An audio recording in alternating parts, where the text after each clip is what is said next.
How's it going, first classes, chiefs, senior chiefs? If you're looking for a video that tells you what to include in your board package, you found the right video and you're in the right place.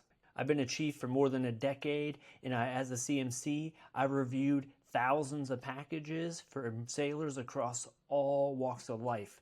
So this is my advice to you on what you should include and why I think it's important. Every single year, I get the question, what should I include in my package? And I hear lots of advice, and the worst advice I hear is, don't include anything. This is why I respectfully disagree.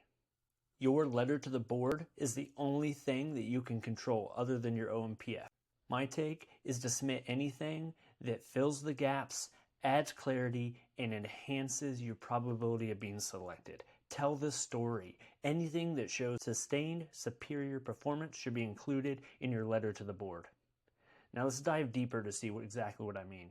Let's start with the obvious. If you're missing an eval or you have a gap in your record, you have to address that. Include that missing correspondence, that missing eval that tells the story. If you expect the board to connect the dots, then expect to not be selected.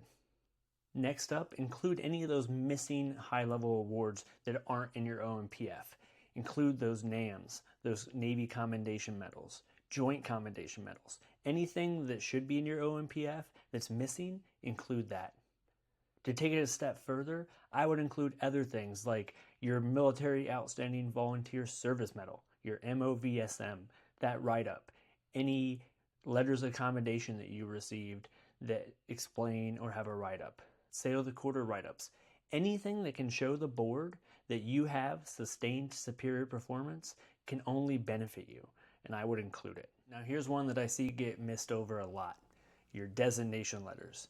These are critical. Signed by the captain, these can help you explain that you got that pinnacle qualification or that hard-earned qualification that the average sailor doesn't have.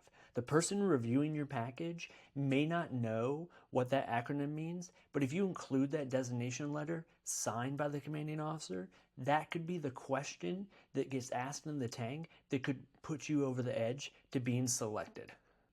I've included lots of designation letters in my past that were signed by the captain or a high-level authority. These can include major career milestones, your anti-terrorism watch officer, section leader, CDO, your EAL letters. All these can be included in your package to show that you earned that qualification that the board is looking for. Don't overlook those other ones. Training teams. Chiefs train sailors. So being on a training team in your area of expertise can only benefit you. I'm talking about those anti-terrorism training teams, damage control training teams, medical training team. Anything that shows that you are training your command in expertise in warfighting can put you over the edge. So include it. Another minor area that I see overlooked a lot are your personal milestones that you earn. Talking about US MAP certifications, your primary professional military education or your PPME, your diploma, master training specialist. These are all huge milestones that show that you are a full, well-rounded sailor, that you are not only professionally driven, but personally driven to make yourself better. And when you make yourself better, you make yourself more competitive as a sailor in the Navy. So include those personal milestones as well. The last bit I'll talk about is definitely include anything that was not documented on your last eval until when the board convenes. That is undocumented performance because you haven't received a regular evaluation. So again, anything from the topics from before that you earned in that period is a black hole, so make sure that you include those documents at a minimum. Again, the board package is your package. You're going to receive a lot of advice from a lot of different people, leaning from don't submit anything all the way to what I'm saying, including a lot. I can speak from experience.